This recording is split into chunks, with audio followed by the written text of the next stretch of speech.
Core Stories, Ordinary Marines, Extraordinary Lives.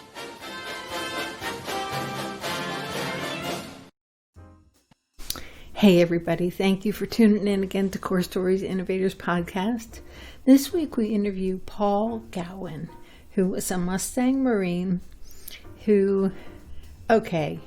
he's like a leadership guy. He loves to talk about and train people to their absolute best breakthrough leadership ability.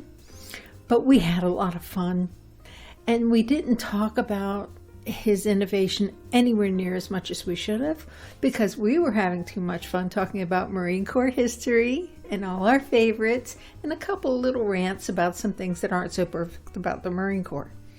Anyway, check it out. I think you'll have as much fun as we did. And it's okay, because I'm going to have another interview with him about the Marine Corps birthday when he launches a new training. Anyway, enjoy, and I'll catch you on the backside. Coming in right at the end of safety dance. That's pretty awesome. We're going to jump in and get this thing started off right. Are you a fan? I can't even remember the last time I heard that song. It has to be 10 years since I've heard that song. You can dance if you want to. You can leave your friends behind. You are good at that. My goodness, you have great. And you got to make the little S from like the Power 80s move. Because otherwise I'm going to get excited and I'm going to keep on wanting to talk, especially to connect with another veteran. Marine Corps historian completely values your Marine Corps history. Thank you so much, because the Navy Marine Corps team, the Navy is kind of pointless without a Marine Corps, and the Marine Corps can't do a damn thing without the Navy. Well, the Marine Corps, we'll say that like on the record, but off the record, that's baloney. The Marine Corps can do anything it wants to do. But the Navy likes to make it seem that that's the case more than. Oh, we're gonna have some great conversation then. I think so. I'm a geek with Marine Corps history, and it sounds like you're in the same boat. I've written 3 books about Marine Corps history, so I'm a distant cousin of Chesty Puller. I saw that, and George Washington. Yeah, I don't know what that means, but anyway, $10 will get me a coffee at Starbucks. Yeah, I already been there this morning. Here's the language rating. Oh, this it's fine. This is me normal. Okay. I love it. I'm beginning to fall in love with people like you. I tell you, Good. Anybody who is listening to 80s Brit music when we start the podcast is going to be a friend of mine. I can tell you that. Oh, nice tie-in. Oh, for the win. Oh my goodness. Yes. Yeah, I'm going to not leave you hanging there. High fives. I got it. Now tell me. So PG rating, language rating. That's great. Okay. That's great. And then I was getting screened by this dude that if you said hell, he was so hyper religiously zealous. No. It's unhealthy. No. That's not Core Stories. Around Marines. I was in the Navy. Does that not tell you everything you need to know? You were a petty officer 3rd class. That's exactly back in the day where it was still uncommon for women to earn their crow. Well, it happens. It happens from time to time. And because I was a little older, I was 30 when I enlisted. So it did help. It did help because I was such a loudmouth. We're going to have so much fun. I love it. You have come up with some strategy about approaching higher levels of leadership in a new way. Completely radical. So I do not care. It's old school. Okay. Like Chesty Puller. And I love it. Who was I'm just blanking on the Marine major. He signed an undated letter of resignation to the commandant, and he went across the Pacific Rim mapping it out. I think it was Pete Ellis, Major Pete Ellis. I don't know. Now I'm ashamed. He was the master of the plan for the Japanese campaign. I love it. But he was also a drunk. And who was it? I was a drunk. And that's part of the reason why I look up to this guy. Okay, he got out as a lieutenant colonel, Pete Ellis, Hancock Pete Ellis. And he signed an undated letter of resignation to the commandant in case he got captured. Right. That way they could post-date the resignation. Yes. To show that he was free and clear and a simple American civilian at the time. Right, that he was no great treasure to them. Right. And according to a lot of people, he wasn't. And I really revel in the similarities between what Ellis did and what I did. And it's very similar to what Chesty did when he refused to wear boondockers out on patrol. He went to the base gym to go check out some sneakers. Right. And that's what he went on patrol on, and had to fight the bureaucracy of this will make us more tactically proficient. Be damned your garrison policies.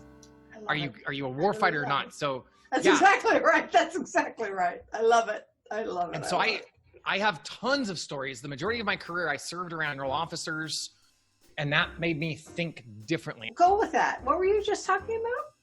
That for the majority of your career, you served? Yeah, I served around general officers. And because of that, I got exposed to how general officers ask questions at a very, very, very, very, very early age. I'm listening. Okay. It's becoming easier to talk about the really great stories from the Marine Corps now that I'm 5.5 years away from it. I'm listening. Why is that? This week, perspective. Okay. This was a full week of perspective. No clients. You are the curveball, because I have a podcast too. And when I saw that you had a gap to fill on Labor Day, well, shit, like that's going to be kind of a high bill to fill. And with you being a fellow vet, and especially with, I listened to your last episode, or most of your last episode, we have a lot of similarities. I love it. I'm a student of Marine Corps history, of history in general.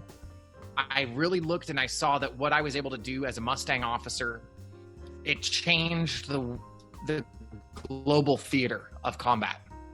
And how I did it, because I had such a chip on my shoulder, ended my career. I'm listening. So talk about that. Okay, so let's go. Okay, now that is a great, I have to say, how was that? It was. Mustangers are my favorite Marines, because that means that they are both emergent leaders and effective leaders. That means that usually they can rise to an unexpected situation and conquer it, but they also can be called into a role for a specific purpose. So that means they can lead in a planned way, and they can lead in a very unplanned way. Yeah. So I love that. Yeah. So talk about that. First, let's go back to the story about how you were around general officers at the beginning of your career. Yeah. And you learned about. So I enlisted into the band, which was Did really you? great. What was your instrument? Saxophone. Oh, a soulful man you are. Yeah. I originally wanted to play saxophone because of the owl on Sesame Street. That for all intents and purposes, I think was made to imitate Charlie Parker.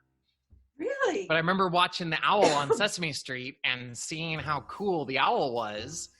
And when we did the recorder in the fourth or fifth grade, and then the saxophone was in my hands, for any of the instrumentalists listening to your podcast, they'll know that the fingerings are very similar.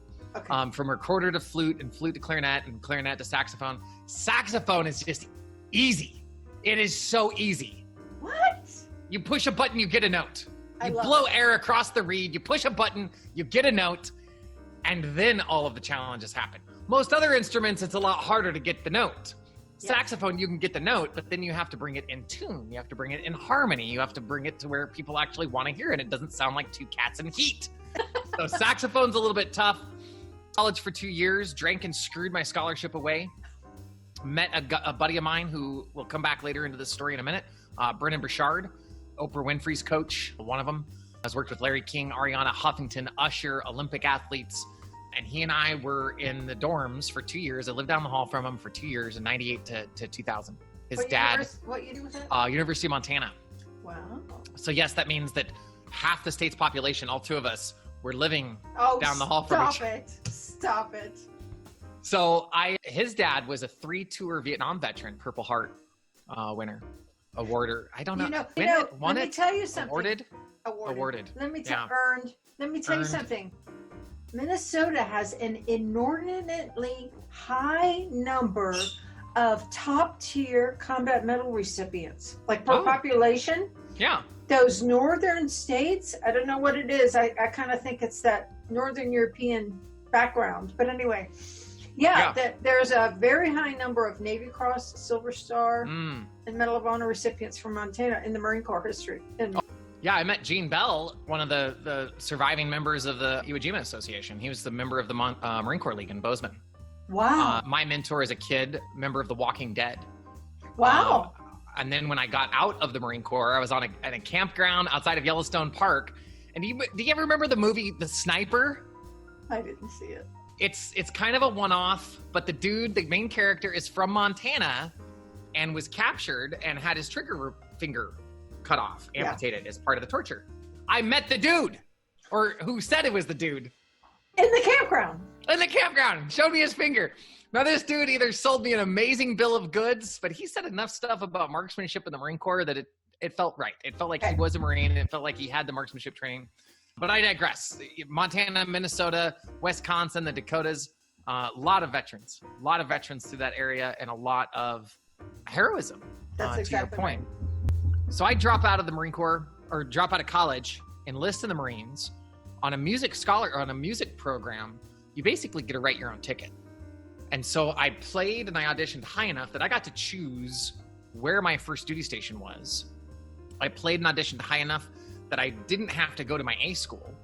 The military music programs are the only programs in the military that you have to already be qualified before you join. That's Everything else the military can teach you in a year, like 3 months to like 18 months. Right. Except for music. Right. And so I auditioned high enough that I could skip my school. I chose to go anyway because the bands march differently. I chose to go to Okinawa, Japan, because in early 2000, I anticipated a war with Korea before Iraq. I was wrong. Maybe by the in some skin of your regards. teeth. Maybe by the skin of your teeth, you were wrong. Maybe. I mean, what we don't know, we don't know. It's true. Started the family in Okinawa, married a local gal there. And because of trauma from my past, quickly started throwing up these walls, surrendered just completely to alcoholism. But that was like how I kind of started, like in my first enlistment. I got stationed in Okinawa. I was meritoriously promoted to E3 Lance Corporal. I get promoted to corporal at 11 months. I'm interacting with these general officers and these senior officers at these parties that the band would come in to play. Right. We'd go to the general's house and he'd have 3 waves of Christmas parties, depending on what level of guest you were. Right. And in between the party, the general wants to just talk and just be a Marine. Hang out. Right. Right. So I'm looking at this bookcase inside this 3 stars home, and I'm like looking through because I'm just like, what books do I like need to read? Like I want to figure this out from the general's perspective. And this voice comes up behind me. He's like, "See anything you know, Marine?" And I was like, "Yeah, this stuff by Tom Ricks here. I've read this book, but I haven't read this one. I've heard this one was okay. This one I didn't really like, and I disagree with it because of this aspect of Marine Corps history." And he goes, "Well, if you want to borrow any of them, just let my aide know." And I'm like, at 6'3", I look down and it's the mess dress. So there's these 3 stars that basically poke me in the eye. As I turn and I look, it's like, whap, 3 stars. I am talking with the man, the commanding general of 3MEF. And I'm like, "Absolutely, sir." And this is where a good sergeant, a good non-commissioned officer, good petty officer comes in, swoops up and he goes, "You will not be contacting the aide." And I'm like, "But 3 stars said I can. You That's have 3 exactly stars. right. The 3 stars win." Like, "You will not be contacting the aide de camp." And I'm like, son of a bitch. And this is where I among the initials of getting very, very, very, very frustrated with being treated like a child under some auspice of good order and discipline. Yeah. Under some auspice of, we're going to hold you accountable to another person's behavior on and off duty. And it may have had its place back in the day that you lived in squad base, that you took liberty together, that you were deployed for a year at a time on a float. There may have been a time for that. I just don't see it with the emerging social trends of just ideological beliefs about, am I a man or am I a woman? Well, I get to decide and I get to tell the Marine Corps that. Right. Never before in Marine Corps history has that come up. No. And so this was like one of the very first situations where I'm like, well, this is bullshit.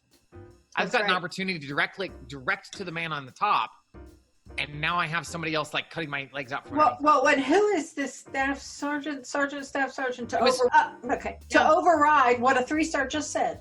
I mean, because it's this bullshit right here. And we hear this throughout a lot of municipalities right now. Talking about policy, not politics. Good. Mayors or governors asserting themselves as this is a state of emergency and I can make things more restrictive, not less. Motherfucker, like the 3-star general said, I get to contact. That's exactly right. That's you don't exactly get to make that more restrictive. Exactly. Well, and exactly. And the point is that is exactly how, from my perspective, that's a great example of how leadership fails.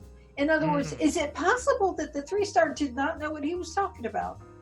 Is it possible that the 3-star did not know what he was? Is it possible that he didn't see the one stripe with the like crossed rifles? He knows he was talking to the Lance Corporal.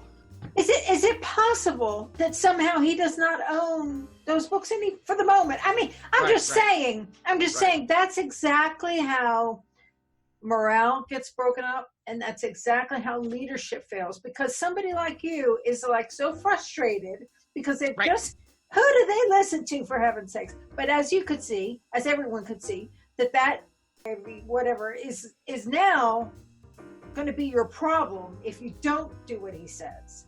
Right. And this is where we really get into trouble, because now, as we have seen commanders, this is going to take a critical look at the Marine Corps here, as we have seen commanders unlawfully cover up hazing, embezzlement, sexual misconduct, that these commanders, because of this once noble leadership trait that I hold you accountable to the conduct of your section, now that we've interspersed sexuality and ideology among the ranks, a commander must step back away from that, refer things over to actual authorities and not the clown college of military policing. I was a military police. It was an absolute shit show. I was trained by CID to put your hands on someone, to beat someone for an interrogation. Absolute clown show. Commanders must hand over these cases to civilian authorities and quit this umbrella of protection that we have over our officers and enlisted.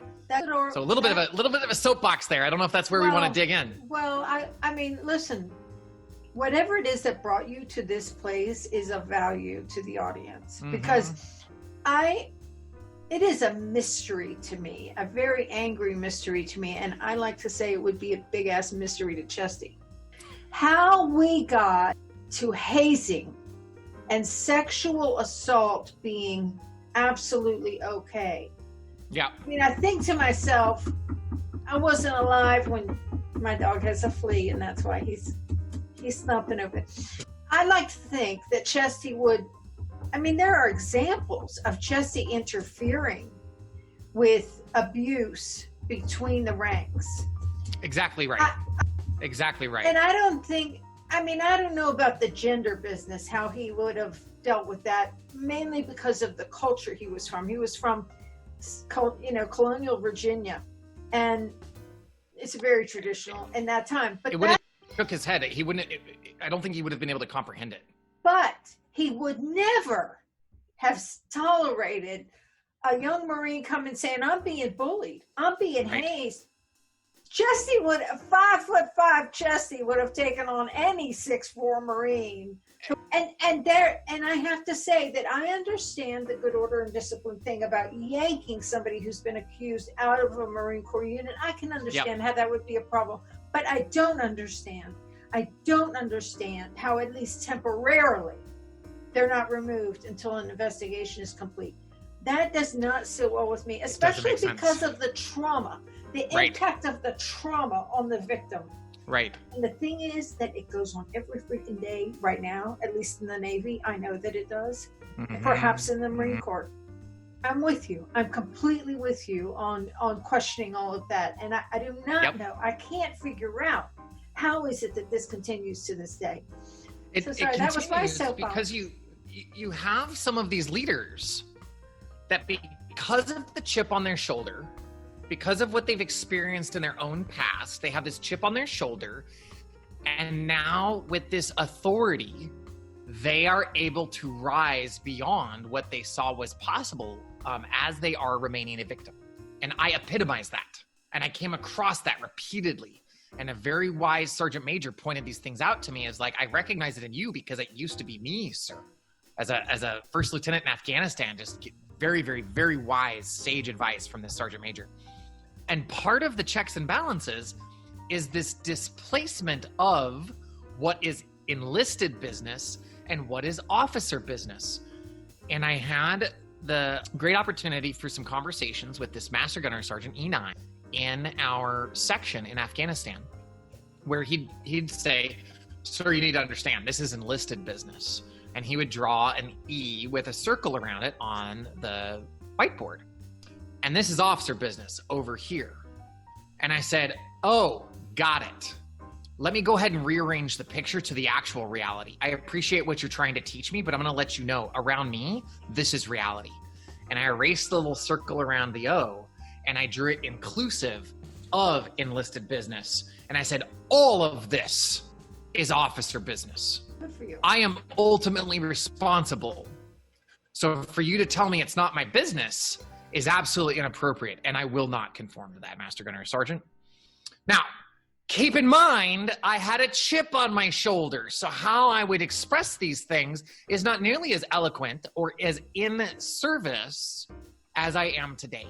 Because I had this chip on my shoulder, there was still that resentment of senior enlisted Marines bullying me, attempting to baffle me with their bullshit. Look up the order, Marine. I did, and it says you're wrong, and it says I can. Well, I can make things more restrictive, not less. No, where it's an entitlement that says that I am allowed to, you cannot restrict that. Go away, Marine.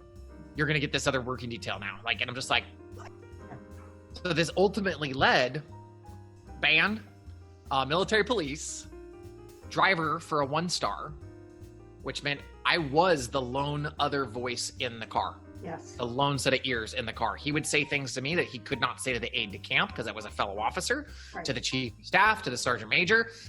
We had this wonderful relationship. Confident. And then oh yeah, it was fabulous. It informs what I'm able to do today for CEOs. Good. Because I've been at that 1 and 3-star general level, 1, 2, 3-star general level.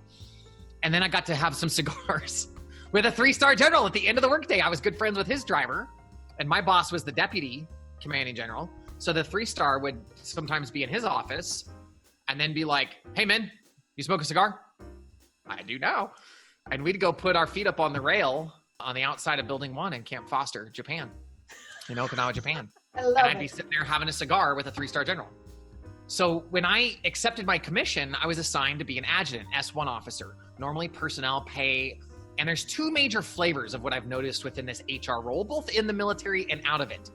You have the reactive coffee maker.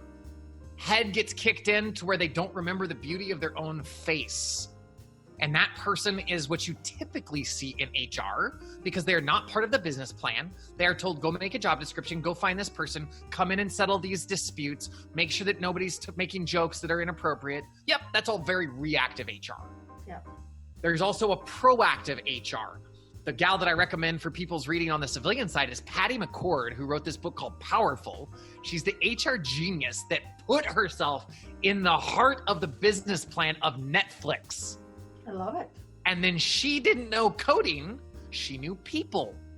So she was able to shark and attract people from Google and other top Silicon Valley firms and bring them into Netflix when their plans exceeded the known bandwidth of everything that was available to America on the internet. So Patty McCord is that proactive HR genius. I liked to be in that camp. Yeah.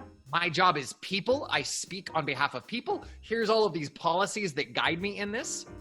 And what I saw repeatedly was senior officers recognizing we don't have enough war to justify enough people. And then they would speak on behalf of the people. And these are the operators, the 3-shop. A lot of these folks would have been infantry officers. Yeah. Of course. And what I did was I would assert myself that you get to speak to the operations, you don't get to speak to the people. I get to speak to the people. You put down the requirements, I take a look at who do we need to bring in. They could advocate to bring in units. I looked within the unit to make sure every single person had a seat and had a purpose. Good. I validated that. My boss, who trained me, was not a validator. She was a coffee maker. She was a gal that I've learned to just love what she did in the Marine Corps, She was beyond obese when we deployed. She had her own trials and tribulations. She was one that told me to go reference the publications frequently. And then when I would show her that what she's doing is in opposition to the reference, I would just be dismissed. Pat on the head, go away, Lieutenant. Like, you'll learn this when you get older. Ew. And so it was ridiculous. So she and I didn't get along. I got fired from her. But because of that, I got put into a different position that I was able to advocate for the immediate reduction of personnel in Afghanistan. And it worked a month later. Incoming commander, he and I had a cigar together. And at the end of the cigar, he goes, what would you do if we changed places for a day? And I said, I'd send home the entire unit. And this was it's like a headquarters company to a MEF. It's called the Marine Headquarters, or a MEF headquarters group. Got it. So I advocated that we do that. He said, how much planning have you had? I'm like, extensive. He's like, send me the bullet points. Send it to him. Didn't think about anything. I was disgruntled. I'd given up faith on the Marine Corps and on my country. And 1 month later, I'm providing opening remarks for how we're going to downsize. So that, and then when General Neller, he was a 3-star in Afghanistan, he looked at me one day and he goes, Lieutenant, are we winning this war? I said, no, General, we're not. What year was He goes, that? 2013. Before he was selected for Commandant. Yep, right before. Yeah. And I'd already encountered his presence before in Lejeune as he was inspecting some things. And when I saw him in Afghanistan, I was the highest paid doorstop in the history of the Marine Corps. Lieutenant, go to the end of the hallway and flag down the general's entourage, because we were within a compound within a compound within a base. And so like nobody had thought about how to get him from that point to the inside. Yeah. So I like haul ass down the hallway to hold open the door, like, over here, general's party. Yeah. And some major lieutenant colonel's like, go ahead, Lieutenant, I got the door. And I was like, I'm the overpaid doorstop, sir. Keep going. Aww. And the general stops and he sees me and asks me, are we winning this war? And I said, no, we're not, General. He goes, how do we win? And I said, send home every field grade and senior enlisted. He goes, what'll happen? And I said, we'll be done in 3 to 6 months. Why? Because those officers enlisted that would remain are more focused about fighting combat than prolonging and advancing their career. What did he say when you said that? He asked me if I was a Mustang in the middle of all of this too. And I said, yes. And he said, at that point, he just goes, thank you, Lieutenant. And I said, you're welcome, General. Mm-hmm. And that was probably the most prolific thing I did. Those two are the things that I'm proudest of across a 15-year career, near 15 years. Why? I was confronted with accusations of treason, collusion with the enemy, being unpatriotic. Lieutenant, you don't know your place. Lieutenant, you deal with people, not combat. Go polish up a roster or something. And in some of the things that I did, I so asserted the role of an adjutant, because that's what I was an adjutant. And in the history of the Marine Corps, the adjutant is who marked the line of battle, directed battalion, regiment, division. You will form the line here for the commander's advance. It is very similar to what the OPSO would be, the operations officer. But this very archaic, steeped in tradition adjutant, that is who I am. According to the authority vested in me from Congress and the President of the United States, I have this commission to support and defend the Constitution. So what happened? So what happened when you were confronted with these accusations? I mean, is that like a chip on my shoulder? I chipped right back. I would call senior officers by their rank and not by sir or ma'am. And then when they would get understandably upset, I would say something flippant like, oh no, I am acknowledging the rank. I have no respect for you. Like, let's just be very clear. I am respecting the rank right now. And when one guy was like, don't you mean sir? And I said, no, I mean captain, which is why I said captain. If you need me to say it again, captain, I'd be happy to say it again. Captain. Right, because I'm just like. It's funny, but it's not funny. Okay. It was a giant chip on my shoulder. Not only am I going to be right, but I'm going to make you wrong. Okay, so where did that go? Where did that lead you? Where did that? Dark places. How about cognitive dissonance? Where did that lead you? Complete. I got back from Afghanistan. I got drunk and I got fat. Sure. I was living on coffee, bourbon whiskey, and pizza. Like most people who came back from. Okay. Yeah. But so where did that lead you though? Where did that? Out of the Marine Corps, back home, moved in with my folks. Yep. On the brink of suicide. And that's where my buddy from college, at that time, 15 years previous, had an ad on Facebook because I'd started listening to some podcasts. And as I'm like contemplating, like, where do I go? How do I do it? Do I write a note to my kids? I see this ad for my buddy saying, I got this course with the Oprah Winfrey Network. Why don't you buy it? And I'm like, you did what?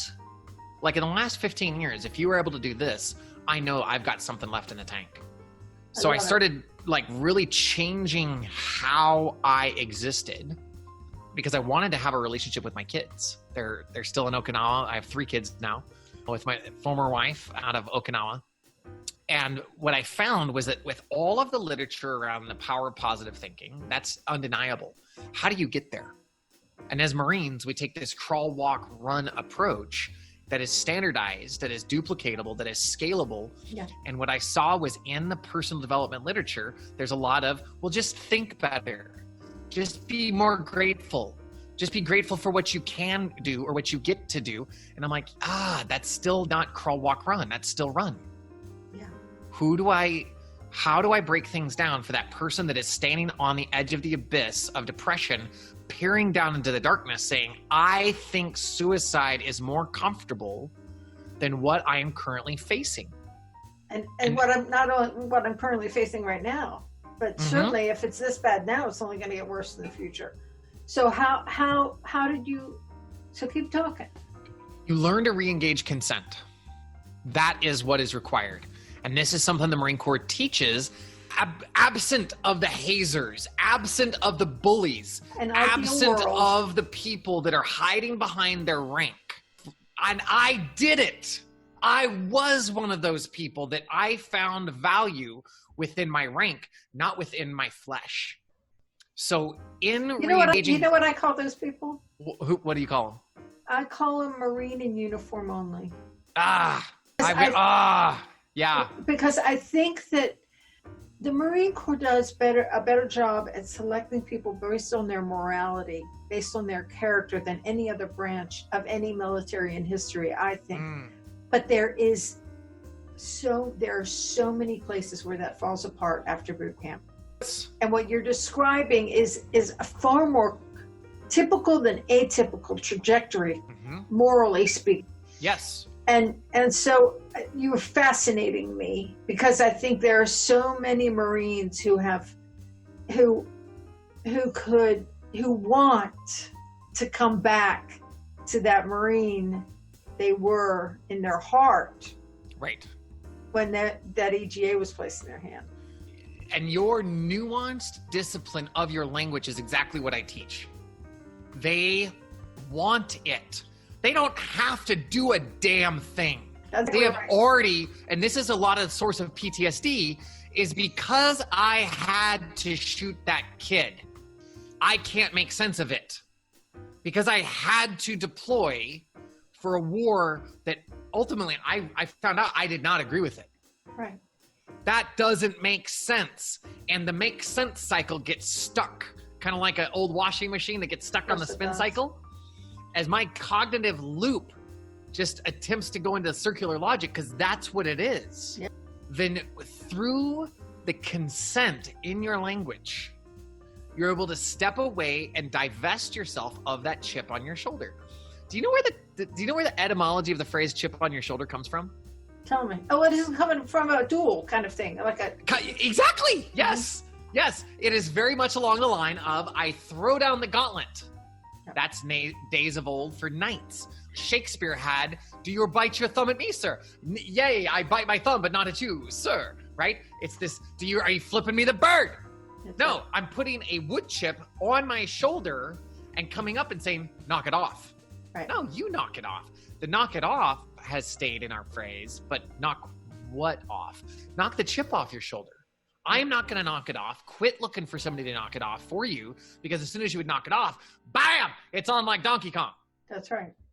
When you recognize that in the assertion of your growth and development as a man or a woman, you now have the cognitive capacity to align yourself with your language, with your thoughts, based on the direction you want to go that is informed on the past from which you came. You recognize there is nothing to fear. The past that you used to regard as trauma brought you here. with the edges, the burrs, the chips, the fractures, the splendor, the gloriousness, the brightness, the brilliance, the intellect, the hope. All of it is you.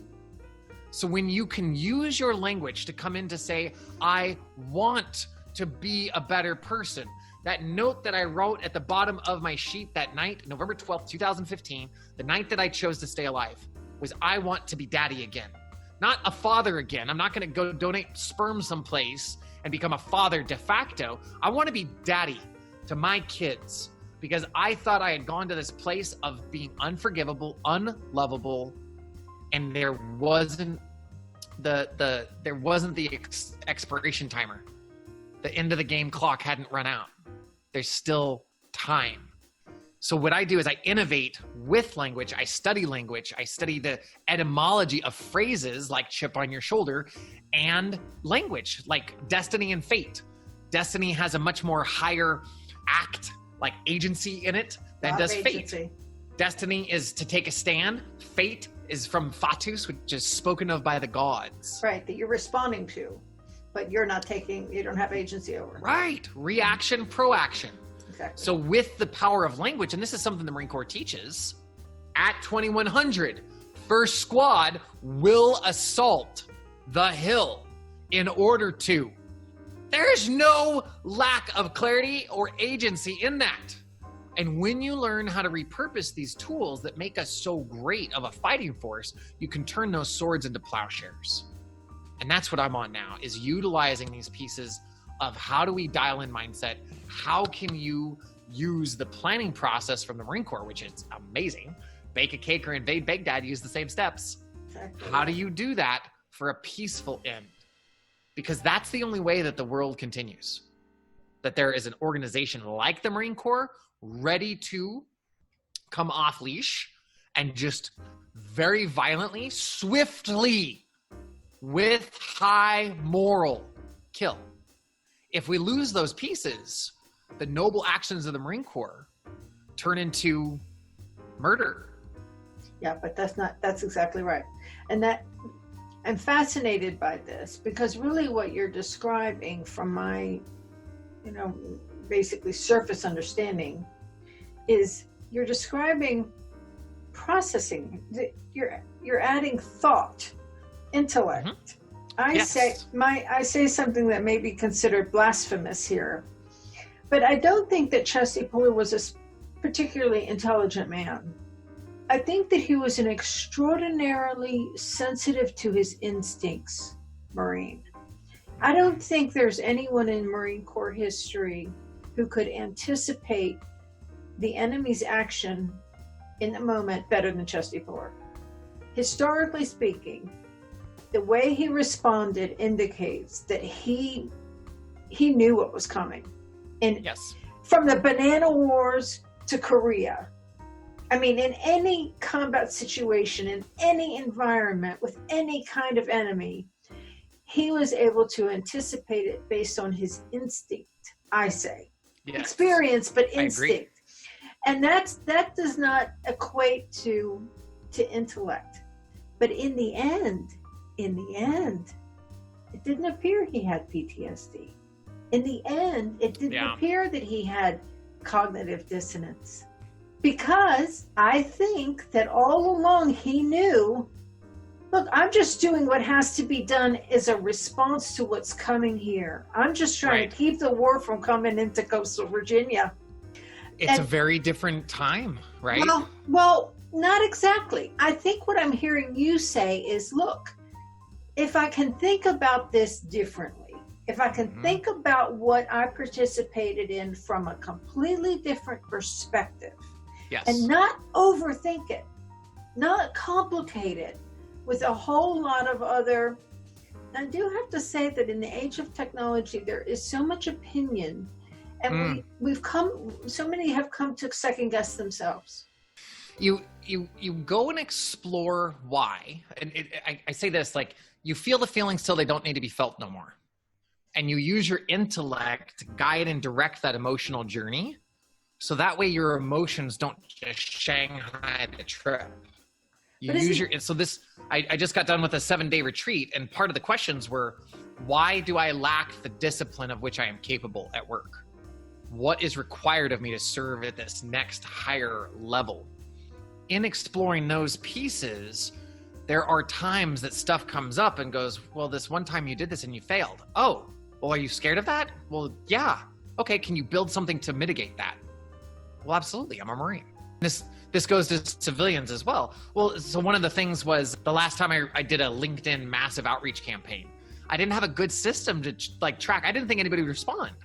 But then I had all of this flood of response and I didn't have any way to track it. So I talked with a specific person, and now I'm using a program called Salesforce that I'm going to track all these leads differently. Okay. So with each one of those things, I went to this place of, you know what? I'm ready to approach the why behind this from a different level of maturity, from a different perspective. Enough time has passed that it would be as though I was looking at things from a 180 perspective, because time gives you that lens. When I came across some of those things that scared me from my past, I just said, well, how do I mitigate it now in my present? Because I'm on a mission towards my future. If I stay focused on my past, I'm not moving forward. So a lot of this very specific language training utilizes what we were taught as Marines, and by and large, the whole military. Marines are taught the military planning process at a very young rank. I remember being exposed to it in boot camp. So through the use of that language, it serves as a rudder for your mindset. So that way you can steer it in the direction you want to. Good. Because that is the nuanced difference. It's not that you have to, it's that you want to. And with that consent and willingness, a lot of things can get healed, whether it's trauma from when you were 4 or trauma when you were ambushed in Iraq or Afghanistan. I love it. I completely love that. I completely love it. I think, I talked in the last podcast about how important education was for me when I got some relief from PTSD. And the reason that education was so important was because I really wanted to be able to think again. I really wanted to be able to have a string of thoughts that would lead me to solve a problem. Yeah. So I would say that my life is much better because I am better educated. I'm able to think about things so much differently. So basically what you're talking about is tapping the education you already possess. Am I right? It is, and recognizing that if you use it use what is already familiar and what you know in a different way. So that way you can get a different result. Because that's the biggest thing that I see veterans wanting to do is I don't have other tools to get a different result. And if you're listening to this, I just did this super air quotey thing. You don't have to have a different tool. Use the tools you have in a different way. And Marines are fabulous with innovation. They are. They are. Thank you. Amen to that. Right. Especially in the junior ranks that before they're just inculcated into groupthink. So yeah, I'd say that might be a good stopping point because I'm out of time. I know for this. You're out of. Tell me where you're going with this, Mr. Paul. I founded the Take Command Project because empowerment was not enough. I saw that as a vet, and I'm just like, people are trying to teach other people to be empowered. And I'm like, that's not enough. Confidence is not enough. Authority is not enough. Planning is not enough. It is the inculcation of leadership traits that the Marine Corps bestowed on me, not only through boot camp, but also officer candidate school and the follow-on, the basic school. With those techniques, I train people, specifically CEOs, to take command of themselves. From there, they're able to take command of their relationships. And that doesn't mean to be in control. That means to take command of your contribution to the relationship. Exactly. And then upon that, you build how you take command in your business, which again, is not to be in control. It's in command of what you bring to the business. I love it. Yourself, your relationships, your business. You take command in that order every single time. And so how do you facilitate this training, this teaching? One-on-one consulting, some group opportunities, as well as in November, I will be launching the first major course. I've done some small courses, but this is going to be the robust Take Command Masters course. That's the working title for it right now. And everything's available at paulgowin.com, Gowin.com. I love it. I love it. Paul, it's been fun. This has been fun. This I is truly think been a we're fun- probably going to end up doing this again. I'd love to. I would love to. Would you like to reconvene maybe a little while after your November launch of this and give me some idea about I think so, or going? maybe on the run to it, so that way I can give your listeners I would a deal. love Yeah. it. So keep me in mind. Let's so that'll do be it. right around. So what you're thinking of, early or mid? So much is happening in early. I draw November. the course date releases on November 16th. That's the release date. Okay, great. So how about if we reconvene around the Marine Corps birthday? Oh my gosh, I love it. Perfect. Let's do it. All right. Wonderful, Paul. All right, listen, have a great day. It's been Thanks so fun. much. It's been fun. And we'll reconnect soon. All right, thank you. All right, Paul. Thank you. Bye. Was that fun? That was fun. Okay. Totally did not do his innovation justice, but I hope you had fun. Anyway, we'll interview him again, don't worry, and we'll really get down to the nitty-gritty about what he does and how he brings leaders to their best selves. Anyway, hit subscribe if you would, and thank you again. Semper Fidelis. Core Stories. Ordinary Marines, Extraordinary Lives.